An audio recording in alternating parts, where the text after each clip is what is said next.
이해찬 당대표 제선언으로 더불어민주당 제152차 최고위원회를 소개하겠습니다. 152차 최고위원회를 소개하겠습니다. 이해찬 당대표의 발언이 있겠습니다. 조금 전에 법무부와 함께 검찰 개혁과 관련한 당정협의를 가졌습니다. 권력기관에 의한 인권 침해 예방과 민주적 통제제도, 국민을 위한 업무 서비스 개혁, 그리고 행정처분의 공정성 제고 방안 등을 논의를 했습니다. 전임 박상기 장관 때부터 많은 계획안을 준비했다는 것을 알 수 있었으며 조국 장관은 이를 실행하려는 강한 의지를 보였습니다. 이제 임명이 완료되어 일을 하고 있는데 여전히 계속되고 있는 조국 장관 가족에 대한 논란은 국민들에게 피로감을 주고 있는 것이 현실이고, 야당은 이런 논란을 정쟁수단으로 삼아 국회를 공전시키고 있습니다. 이런 소모적인 행동은 국민에 도움이 되지 않습니다. 검찰은 최선을 다해 공정하고 독립적으로 수사하고, 법무부는 오랜 수건인 법무검찰개혁에 박차를 가하며, 국회는 민생 법안과 예산안을 처리하는 분열의 자세로 돌아와 제 할 일을 해야 할 때입니다. 어제 아프리카 돼지열병이 국내에서 첫 발생을 했습니다. 당은 곧바로 특위를 중심으로 긴급회의를 소집해서 대책을 논의했습니다. 관련 부처와 축산, 한돈협회 등 관계자들과 함께 대응 방안을 논의했는데 모두가 초동 강력 대응을 주문을 했습니다. 우리나라는 농장 간 밀집도가 상대적으로 높아서 만약 확산이 시작된다면 피해는 걷잡을 수 없게 됩니다. 돼지열병은 백신도 없기 때문에 지금으로서는 소형 대응을 통한 확산 방지가 유일한 대책입니다. 어제 파주에 이어서 오늘 연천에서도 또 양성 반응이 나왔다고 좀 발표가 됐기 때문에 접경지대를 중심으로 해서 많이 확산된 게 아닌가 하는 걱정이 많이 듭니다. 당도 특위를 통해서 정부를 뒷받침할 것이며, 이번 사태로 농가, 가공업체, 자영업자들에게 2차 피해가 가지 않도록 종합적인 대책을 세심히 챙겨나가도록 하겠습니다. 지난 주말 사우디 주요 석유시설 피격으로 국제 유가가 단기적으로 급상승을 했습니다. 텍사스 원유는 14.7%, 브렌트유는 13%가 상승을 했습니다. 사우디는 우리나라 원유 수입의 29%를 차지하는 제1위 원유 수입국입니다. 그래서 많은 우려가 제기되지만 잘 대처를 하도록 해야 될 것 같습니다. 사우디 정부가 자체 비축유로 수급에 차질이 없도록 하겠다는 입장을 밝혔으며, 우리나라도 이미 장기 계획 형태로 물량을 확보해 놓은 상태이기 때문에 단기적으로는 관리가 가능할 것이라고 봅니다. 다만 사태가 장기화될 경우 석유 수급과 소비자 가격에 영향을 줄 수가 있습니다. 이에 대비하여 정부는 국제사회와의 긴밀한 공조를 통해서 대체 물량을 확보하고 민간이 보유하고 있는 비축유를 방출을 검토해야 할 것으로 생각이 됩니다. 실제로 우리 경제가 3분기에 돌아와서 좀 회복세를 보이기 시작을 했는데, 국제적인 환경이 여러 가지로 좀 나빠지고 있습니다. 일본의 경제 도발, 그리고 미국과 중국 간의 무역 갈등, 사우디에서의 유전 피격, 그리고 이제 아프리카 돼지 10뼈까지 겹치는 바람에 여러 가지 그 경제 환경이 좀 어려워지고 있습니다. 당은 이런 환경을 그 어려움에도 불구하고 잘 극복할 수 있도록 각 상임위와 특별위원회가 각별하게 대처를 해야 될 것 같습니다. 이상입니다. 네, 다음은 이인영 원내대표 의장이 있겠습니다.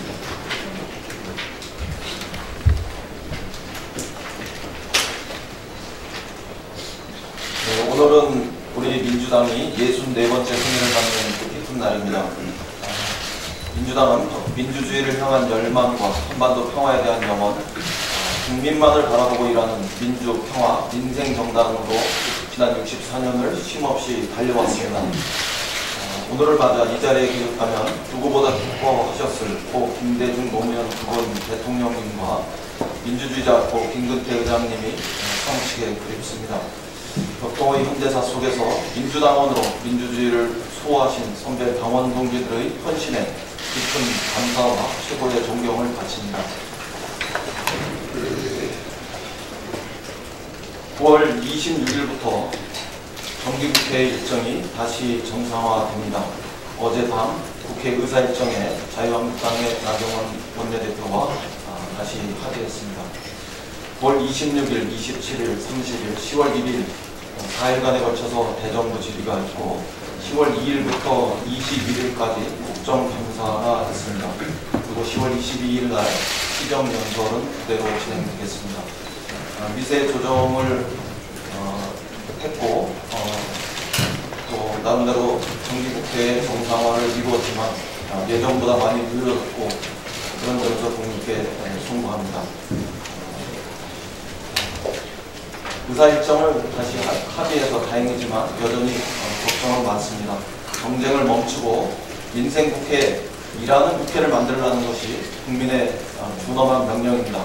그러나 들려오는 얘기로는 국회가 과연 국민의 명령을 제대로 수행할 수 있을지 여전히 확신할 수는 없습니다. 아시다시피 국정감사는 가장 빛나는 의정 활동의 시간입니다. 국민 대신 정부를 견제하고 감시하는 역할을 할 수 있는 시간입니다. 그러나 자유한국당은 국감 증인마저 조국 일색으로 채우겠다고 합니다. 대정부 질문과 국정감사마저 제2의 인사청문회로 만들겠다고 정쟁을 공언하고 있습니다. 국회가 할 일은 산더미입니다. 민생이 침통될까봐 두렵습니다. 대정부 질문과 국정감사는 오직 민생을 위한 시간이어야 합니다. 정쟁의 시간이 길면 민생의 시간은 줄어듭니다.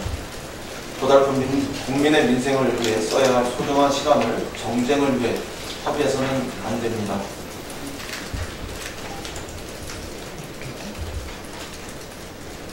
(20대) 마지막 국회는 민생국회, 민생국감이 되어야 합니다. 쟁점 없는 그런 국회는 기대할 수 없지만 그래도 정쟁국회, 정쟁국감만은 국민의 요구가 아니라는 점을 거듭 강조합니다.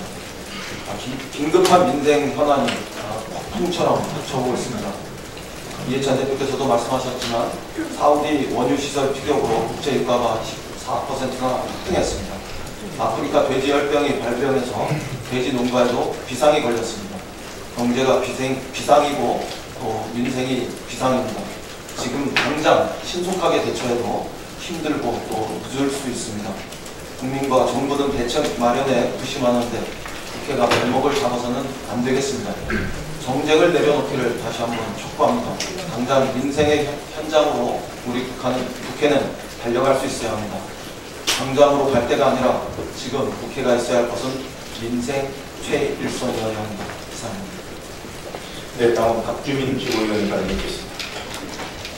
예, 오늘 저도 법무부와의 당정협의에 참석을 했습니다. 비공개 회의 시간 중에 당대표님께서 하셨던 말씀 중에 비공개 회의 참석한 분들만 알기에는 좀 가까운 얘기가 있어서 사전에 협의 없이 좀 말씀을 드리려고 합니다. 나중에 뭐 혼내시는 거지만 대표님께서 이제 수십 년간 정치 생활을 하시면서 많은 민원을 받으셨다고 합니다. 그런데 법무부 관련된 민원은 한 번도 본 적이 없다라고 말씀하셨습니다. 그만큼 법무부를 바라보는 국민의 시각이 국민의 삶과는 직접적으로 연관이 없는 부처다라고 되어 있는 것 같습니다. 그렇지만 실제로 법무부는 민법, 상법, 주택임대차, 상가임대차 관련된 업무를 주관하고 국가가 제공하는 대국민 법률 서비스를 책임지고 있습니다. 그리고 범죄 예방 등 사회 안전 관련된 역할을 합니다. 어떻게 보면 굉장히 국민들의 실생활과 밀접한 역할을 하는 부처라는 것이죠. 그럼에도 불구하고 사실 그동안 검찰이 너무 크게 보이고 또 검찰이 사실상 법무부를 장악하고 있었기 때문에 그런 모습이 제대로 드러나지 않았던 것 같습니다. 검찰 개혁의 업무도 제대로 추진하면서 이번 신임 법무부 장관은 국민의 실질적인 삶 개선을 위한 대국민 법률 서비스의 양가치를 늘리는 데도 힘을 써달라고 대표님께서 말씀하셨습니다. 당연히 이루어져야 될 방향이라고 생각하고요. 그런 모습을 신임 장관이 보여주기가 기대합니다. 아무나 어제 정기국회 첫 일정이 대정부 질문하고 국정감사 일정에 대해서 합의를 이뤘습니다. 윤영원 대표님 고생 많이 하셨는데요. 사실 불안합니다. 의사 일정 합의됐지만 이번 국회 역시 제대로 일하는 국회가 될지 걱정이 많습니다. 벌써부터 언론에서는 이번 정기국회에서 이루어질 대정부 질문 국정감사가 제2, 제3의 조국 청문회가 될 것이라고 예상하고 있고 자유한국당은 그렇게 공개적으로 선언하고 있는 상황입니다. 이번에는 국회가 제2의 장애투쟁의 장소가 되는 것은 아닌지 두렵습니다. 국민의 삶과 직결되는 여러 현안들 짚어야 될 것이고요. 예산도 꼼꼼히 챙겨야 됩니다. 국민분들께서는 거듭 말씀드리지만 일하는 모습을 국회가 보여주기를 바라고 계십니다. 우리 당은 일하는 국회를 만들기 위한 홍보를 이제 시작했습니다. 일하는 국회를 만들기 위한 국회혁신 특위를 만들어서 지금까지 4차례의 비공개와 공개 회의를 진행했습니다. 이현우 원내 수석님을 비롯해서 바쁜 당직을 맡은 의원님들께서도 거의 한 명도 빠짐없이 매번 회의에 참석해서 어떻게 하면 일하는 국회를 만들까, 어떻게 하면 국민이 참여하는 국회를 만들까 고민하고 있고 내용을 정리하고 있습니다. 내일은 당 대표님 그리고 원내대표님을 모시고 또 4선 이상의 당의 중진위원님들과 함께 모여서 지금까지 고민했던 국회혁신의 방향을 함께 논의해볼 예정입니다. 상시국회 운영체제로의 개편, 상임위 의사진행의 시스템화, 국민이 참여하는 입법부, 불출석, 불성실한 국회의원에 대한 각종 불이익과 페널티 구역, 국민소환제 등 다양한 의제를 폭넓게 논의해서 국민의 눈높이에 맞는 국회, 그리고 일하는 국회로 혁신하려고 합니다. 야당도 국회의 구성원으로서 국민들이 위임한 입법권을 행사하는 존재로서 일하는 국회를 만드는 데 동참해 주시기 바랍니다. 이것은 국민의 요구이긴 합니다. 후쿠시마 원전 사고 이후에 오염수가 약 한 115만 톤가량 쌓여있는 상황이라고 합니다. 이런 상황에서 일본의 관료들은 아직 확정되지는 않았지만 오염수를 바다에 방류할 가능성에 대해서 언급하고 있습니다. 방사능에 오염되어 있을 가능성이 매우 큰 물을 대량으로 바다에 방류하는 것에 대해 후쿠시마 현지의 어민들조차도 우려를 가지고 있다고 합니다. 이에 우리 정부는 오스트리아 빈에서 열린 IAEA 총회에서 후쿠시마 원전 오염수를 바다에 방류할 경우 국제적인 영향을 미칠 수 있기 때문에 IAEA가 적극적인 역할을 해야 한다고 밝힌 바 있습니다. 지난해 11월 IAEA와 미국, 영국 등 전문가 13명이 후쿠시마 현장 조사를 통해서 만든 보고서 역시 일본 정부의 오염수 처리와 관련해서 방사성 물질 제거 활동이 지속될 수 있도록 하고 또 안전성이 확보되어야 하며 이러한 모든 과정에 모든 이해 당사자들이 참여해야 한다고 공고한 바 있기에 이번에 우리 정부가 IAEA 총회에서 밝힌 바는 너무나 당연한 이야기를 한 것입니다. 그럼에도 불구하고 일본 정부는 우리 정부의 이런 주장에 반발하는 듯한 모습을 보이고 있습니다. 이웃하고 있는 나라에 당연하고 근거 있는 우려에 대해서 이렇게까지 무책임하게 대응하는 것이 양국관계의 발전에는 전혀 도움이 될 수 없을 것으로 생각됩니다. 지금이라도 일본은 IAEA의 공고대로 이해관계를 가지고 있는 주변국들과 오염수 처리와 관련하여 허심탄회한 대화에 나서야 할 것입니다. 이상입니다. 네, 다음은 박광원 피고위원의 발언이 있겠습니다. 네, 대표님께서 말씀하셨습니다만 아프리카 뇌질병이 발병을 했습니다. 정부와 축산농과 국민들이 힘을 모아서 잘 대처하고 있다고 봅니다. 강원도 선풀, 일본의 경제 침략에 모든 국민이 힘을 모아서 대처했듯이 이 문제를 잘 풀어나갈 것으로 봅니다. 민주당도 모든 노력을 다하겠습니다. 자유한국당도 삭발 릴레이를 멈추고 이 대회에 동참하기를 촉구합니다. 자유한국당에게 가장 무서운 것은 국민들의 무관심일 것입니다. 관심을 극대화하기 위한 삭발 릴레이가 냉소를 극대화하는 길이 되지 말라는 법이 없습니다. 우리 사회의 수많은 약자들의 절규, 또 독재 정권의 포갑 통치, 전두환 정권 산탈 세력의 국민 학살, 5.18 민주화 운동, 또 세월호 참사와 이어진 수많은 단식들,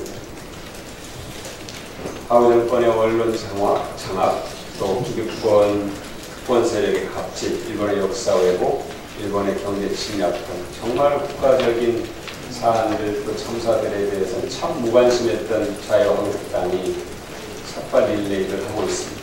과연 무엇을 위해서 하는지, 누구를 위해서 하는지 국민들은 궁금해하고 있습니다.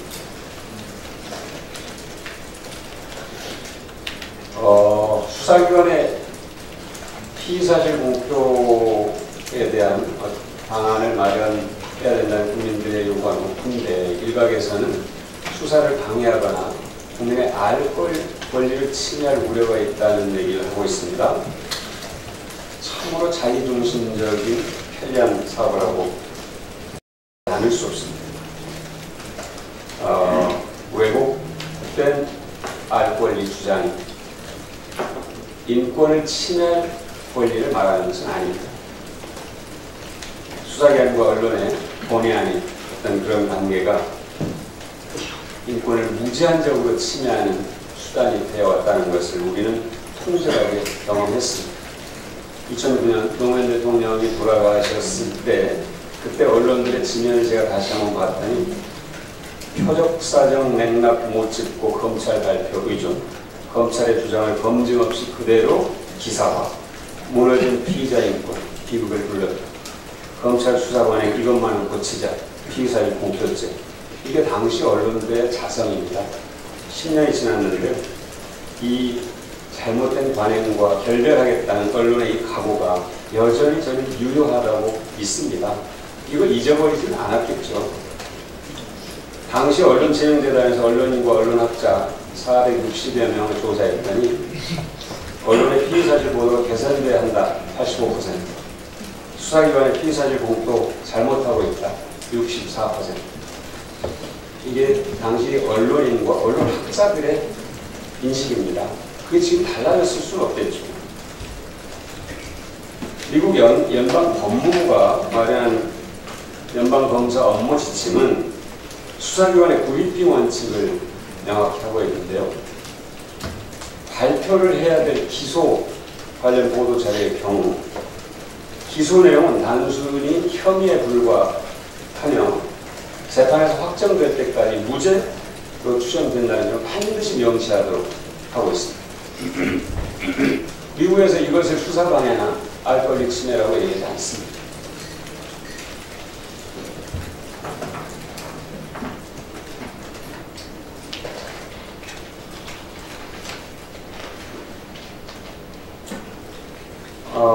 하나만 더 얘기를 하겠습니다. 자유한국당이 때만 되면 중요한 선거를 앞두고만 있으면 포털을 압박하는 아주 특화된 나쁜 버릇이 있습니다. 2007년 대선 때 이명박 캠프의 한 관계자가 네이버를 평정했다, 자랑스럽게 말해서 논란이 된 적이 있고요. 2014년 지방선거, 2016년 총선, 2017년 대선, 2018년 지방선거를 앞두고 포털을 방문하거나 다른 수단, 심지어 의원총회를 했습니다. 그 회사 앞에서 이런 식으로 압박을 계속 해왔습니다. 이번에도 마찬가지입니다. 자발적인 실검운동을 조작이라고 얘기하고 또 압박하고 있습니다. 이건 아주 숨길 수 없는 이 나쁜 버릇이 보여지는 것인데요.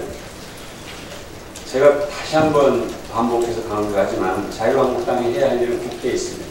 현재 13건의 허위 조작 정보 관련 대책법이 있는데 그 가운데 10건이 자유한국당이 낸 법입니다. 자유한국당 자신들이 낸 법조차 반대를 하고 있어요. 허위 조작 정보가 정치적으로 이득이 된다고 보는 거겠죠.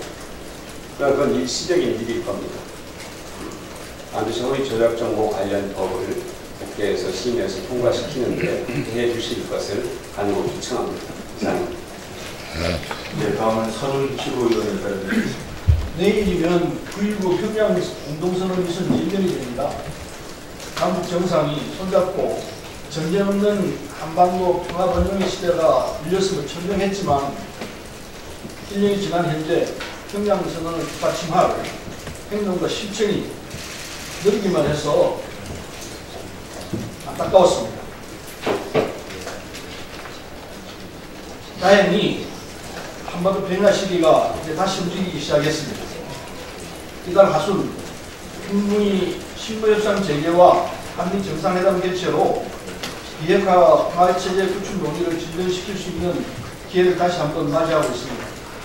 남북미가 이번 기회를 잘 살려서 비핵화 방법론을 둘러싼 이견을 좁히는 등 한반도 평화 프로세스 진출을 위한 노력을 통해서 실질적인 결과를 도출해내야 할 것입니다. 대북 강경파인 존 볼턴 백악관 국가안보보좌관의 경질도 미국의 유연한 대응을 시사하면서 북한과의 협상 절방을 밝게 하고 있습니다. 자칫 북미 간 교착이 더 길어지면 협상 동력 자체가 사라질 수 있음을 명심해야 합니다. 남북도 1년 전에 초심으로 돌아가서 비핵화 협상의 실타래를 함께 풀어내고 막혀있는 남북관계 목표를 다시 펴야 한다고 생각합니다. 어느 때보다 어려운 시기에 열리는 한미 정상회담과 북미 실무협상이 비핵화 협상 전진을 통해서 한반도 공간 평화의 길로 인도하는 이 정부가 되기를 기대합니다. 북미 회담과 더불어서 우리 정부 당국도 더 적극적인 자세로 남북 대화를 제의하고 함께 임해야 할 것이라고 생각합니다.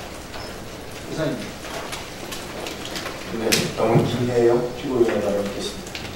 지난 2015년 DMZ 수색 작전 중 목함 지뢰를 밟고 두 다리를 잃은 하재헌 중사에 대하여 보훈처에서는 국가유공자법 시행령상 전상으로 인정할 수 있는 명확한 근거가 없다는 이유로 공상 판정을 내렸습니다.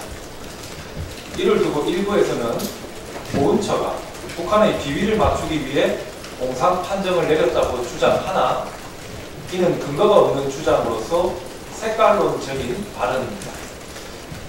현재 하재헌 중사가 공상 판정에 대하여 이의 신청을 한 상태입니다. 합동참모본부가 목함 지뢰의 매설 위치나 위장 상태 등을 근거로 북한의 의도성이 있다고 판단한 만큼 보훈처에서는 관련 법규를 한목적적으로 해석하여 전상으로 인정하는 것이 타당하다고 생각됩니다. 한반도 평화도 든든한 안보가 바탕이 되어야 가능합니다. 든든한 안보를 위한 핵심적 요소 중 하나가 바로 호국 용사들을 최대한 예우하는 것입니다. 더불어민주당에서는 호국 용사와 온 가족들의 국가를 위한 희생과 헌신에 걸맞는 예우와 그 명예를 지켜드릴 수 있도록 지속적으로 노력해 가겠습니다. 어제 국무회의에서 유신 체제를 극복하는 도화선이 되었고 한국 민주주의 발전에 크게 기여한 부마민주항쟁의 최초 발생일인 10월 16일이 국가기념일로 지정되었습니다. 그동안 부마민주항쟁은 그 역사적 가치에 비추어 제대로 평가를 받아보지 못했습니다. 부마민주항쟁 40주년이 되는 지금에서라도 국가기념일로 지정된 것을 진심으로 환영합니다. 기념일 지정에 이르기까지 힘써오신 부산과 경남의 시도민 여러분과 부마민주항쟁 기념재단 관계자분들께도 감사의 말씀을 드립니다.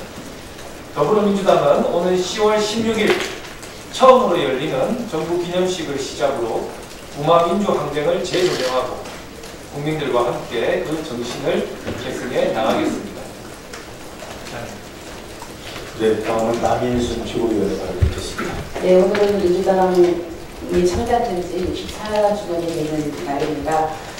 민주정치의 기본은 정당 정치이고 민주당의 역사는 우리나라 민주주의의 역사입니다. 당원 여러분의 헌신과 도고에 깊이 감사를 드립니다. 더불어민주당은 책임을 다하는 집권여당, 또 정책 정당, 일하는 정당으로서 국민과 더불어 민생과 혁신, 평화에 온 힘을 다할 것입니다.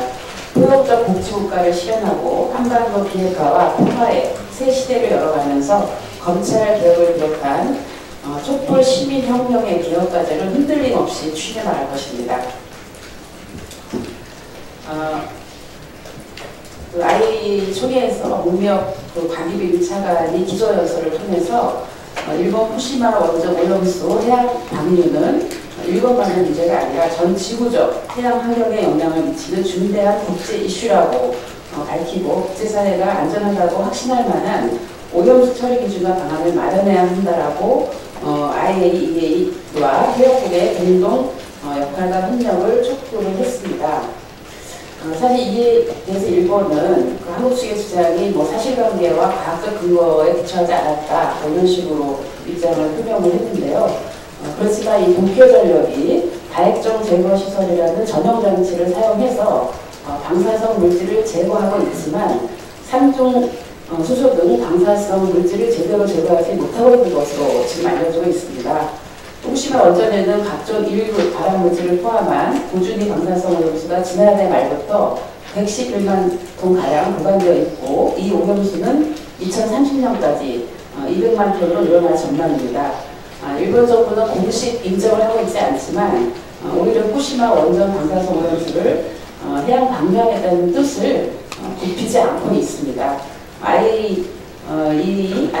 IAEA와 국제사회는 일본 후쿠시마 원전 오염수의 안전성에 대한 과학적이고 객관적인 방법으로 충분하고 철저하게 검증을 해야 합니다.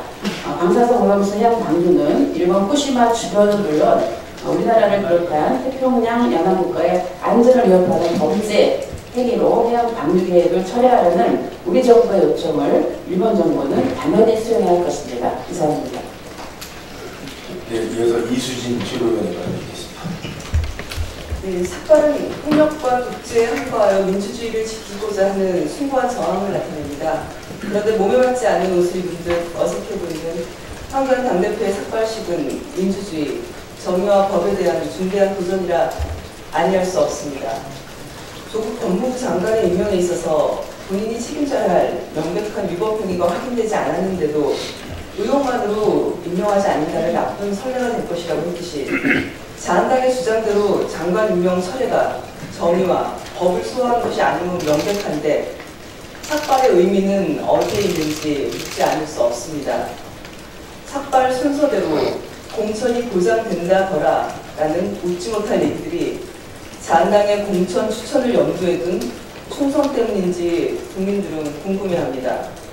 더구나 자신의 신체를 담보로 하는 투쟁은 가진 것 하나 없는 사회적 약자들이 최후에 선택하는 방법인데 우리 사회의 기득권인 자유한국당 당대표가 삭발투쟁이라고 약자 코스프레를 하는 것은 삭발투쟁 본연의 의미를 되새기고 강행한 것인지 기가 막힐 노릇입니다.